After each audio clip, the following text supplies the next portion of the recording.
Hello बच्चों, तो कैसे हैं आप सब। आई होप आप सब अच्छे होंगे और आपकी बोर्ड एग्जाम की तैयारी भी बेहतर तरीके से चल रही होगी। ठीक है, तो आज के इस वीडियो में हम क्या करने वाले हैं, बहुत ही ज़्यादा इंपॉर्टेंट टॉपिक को सॉल्व करने वाले हैं। तो हम क्या करेंगे, क्वेश्चन पढ़िए। क्वेश्चन है हमारा, दिए गए पद्यांशों पर आधारित प्रश्नों के उत्तर दीजिए। तो कोई भी गद्यांश हो या फिर पद्यांश हो, टोटल 10 नंबर का पूछा जाता है। और आज का हमारा जो पद्यांश होने वाला है वो बहुत ही ज़्यादा इंपॉर्टेंट है और ज़्यादातर हर साल बोर्ड एग्जाम में पूछा जाता है। मोस्ट इंपॉर्टेंट पद्यांश है। तो चलिए पद्यांश पढ़ते हैं।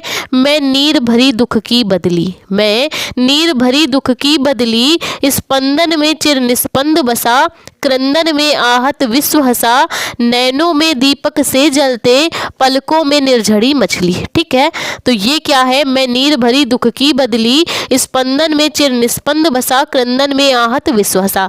तो ये जो पद्यांश है ये किसका है, ये है महादेवी वर्मा जी का। ये महादेवी वर्मा जी के गीत थर्ड का पद्यांश है। ठीक है, महादेवी वर्मा जी का जो शीर्षक है गीत थर्ड, ये उसका पद्यांश है। तो चलिए हम इसके क्वेश्चन देख लेते हैं कि हम इसके क्वेश्चन बोर्ड एग्जाम की कॉपी पे कैसे सॉल्व कर पाएंगे। तो पहला क्वेश्चन पढ़िए, कविता का शीर्षक और कवि का नाम बताना है। क्या करना है, कविता का शीर्षक और कवि का नाम बताना है। तो बोर्ड एग्जाम की कॉपी पे आपको करना कैसे, सबसे पहले आपको संकेत डालना होगा। क्या करना होगा, सबसे पहले आपको संकेत डालना होगा और शुरू के कुछ शब्द और बाद में डॉट डॉट लगा के आपको और लास्ट के कुछ शब्द लिखना है। पहले शुरू के कुछ शब्दों को लिखना है, फिर डॉट डॉट लगा के लास्ट के शब्दों को लिखना है। ठीक है, फिर पहले क्वेश्चन, कविता का शीर्षक और कवि का नाम। तो कविता का शीर्षक हमें पता है, कविता का शीर्षक है गीत थर्ड और कवित्री का हमारे नाम है महादेवी वर्मा। कुछ इस प्रकार से आपको क्वेश्चन का आंसर देना है। क्वेश्चन नंबर हम 1 डालेंगे या आंसर नंबर आप 1 डाल सकते हैं। तो हम डालेंगे पाठ का शीर्षक, तो पाठ का शीर्षक हमारा है गीत थर्ड। कौन सा है, पाठ का शीर्षक हमारा गीत थर्ड है और हमारी कवित्री का नाम है या कवि का नाम है महादेवी वर्मा। हमारी कवित्री का नाम क्या है, महादेवी वर्मा। ठीक है, तो ये हमारे क्या हो गया, पहले क्वेश्चन का आंसर हो गया। ठीक है, तो इस क्वेश्चन में पूछा भी जाएगा कि रेखांकित अंश की व्याख्या कीजिए। तो इन्हीं पंक्तियों के माध्यम से हम पहले रेखांकित अंश की व्याख्या समझ लेते हैं, फिर क्या करेंगे, क्वेश्चन को हल करेंगे। तो मैं नीर भरी दुख की बदली, हमारी जो कवित्री है महादेवी वर्मा जी, वो खुद को क्या बताती है, एक नीर भरी, आंसुओं से भरी हुई दुख की का बादल बताती है। वो कहती है कि मैं नीर भरी दुख की बदली, यानी आंसुओं, जैसे कि बादल में क्या होता है, बादल जो मेघ होते हैं, काले काले मेघ, उनमें क्या होता है, पानी की बूंदें होती है, वही तो बारिश करती हैं। तो उसी प्रकार वो खुद को कहती है कि मैं आंसुओं से भरी हुई दुख के बादल के समान हूँ। स्पंदन में चिर निस्पंद बसा, क्रंदन में आहत विश्व हंसा। ठीक है, जिस प्रकार जब आंसू बह जाते हैं, जिस प्रकार किसी मनुष्य जब खूब रो लेता है तो उसको क्या होती है, एक शांति की महसूस होती है, अंदर से मन को शांति महसूस होती है। क्रंदन में आहत विश्व हंसा। ठीक है, और जब वो रोता रहता है, निरंतर रोता रहता है, तो ये विश्व क्या करता है, जो समस्त विश्व है उस पे के रोने पर हंसता है। और जब उसके आंसू बह जाते हैं तो क्या होता है, उसके मन को एक अद्भुत प्रसन्नता महसूस होती है। ठीक है, उसके मन में एक अजीब सी शांति उसे महसूस होती है। ठीक है, नैनों में दीपक से जलते, पलकों में निर्झरी मछली, और ऐसा लग रहा है मानो उनके आंखों में जो आंसू बह रहे हैं, मानो उनकी आंखों में क्या हो रहा है, दीपक से जल रहे हो और उन ज्वलायमान दीपक के कारण उनके पलकों से निर्झरी मछली, आंसुओं की धारा झरनों के समान बह रही हो। उनके नैनों में दीपक से जल रहे हो, जिसके कारण दुख के दीपक जल रहे हो उनके नैनों में।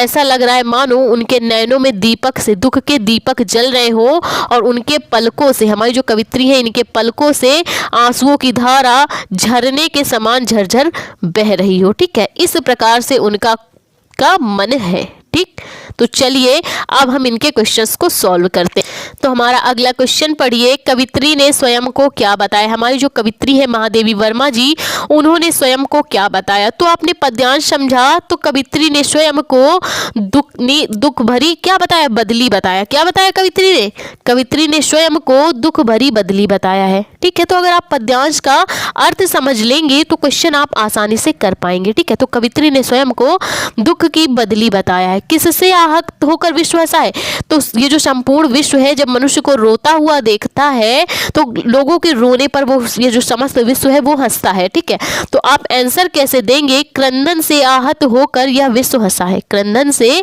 आहत होकर ये विश्व हंसा है। अगला क्वेश्चन देखिए, पलकों से क्या मछली? पलकों से निर्झरी मछली। ठीक है, तो पलकों से उनके क्या हो रहा था? जब आंखों में दीपक जल रहे थे दुख के, तो इनकी आंखों से क्या हो रहा था? आंसुओं की धारा उन्हीं ज्वलायमान दीपक के कारण झरनों की समान बह रहे थे। ठीक है, तो पलकों में आंसू झरनों की तरह बह रहे थे। ठीक है, हमारी जो कवित्री है महादेवी वर्मा जी, इनके पलकों में आंसू झरनों की तरह बहते रहते हैं। ठीक है, अगला क्वेश्चन है, रेखांकित अंश की व्याख्या कीजिए। तो जो अर्थ हमने समझा है उस पद्यांश का, उसी को हम अपने शब्दों में क्या करेंगे? उसकी व्याख्या करेंगे। तो चलिए व्याख्या हम कर लेते हैं। रेखांकित अंश की व्याख्या, आपको क्या करना है? एक हेडिंग डालनी है, रेखांकित अंश की व्याख्या। और लिखना कैसे? पहले तो ये समझिए। प्रस्तुत पंक्तियों में हमारी जो कवित्री है महादेवी वर्मा जी, वो कहती है, क्या कहती है? कि कंपन में ही चिर शांति निवास करती है। कंपन में ही मनुष्य के अंदर चिर शांति निवास करती है और रुदन के बाद ही दुखी मन प्रसन्नता महसूस करता है। कवित्री हमारी कह रही थी, मैं एक दुख की बदली हूँ, मैं एक दुख की बादल के समान हूँ।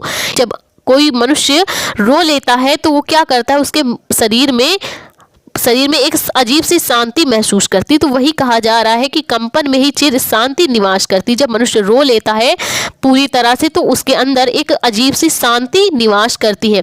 रुदन के बाद ही दुखी मन प्रसन्नता महसूस करता है। जब वो खूब खुल के रो लेता है तो उसके मन में शांति निवास करती है और रुदन के बाद ही दुखी मन प्रसन्नता महसूस करता है।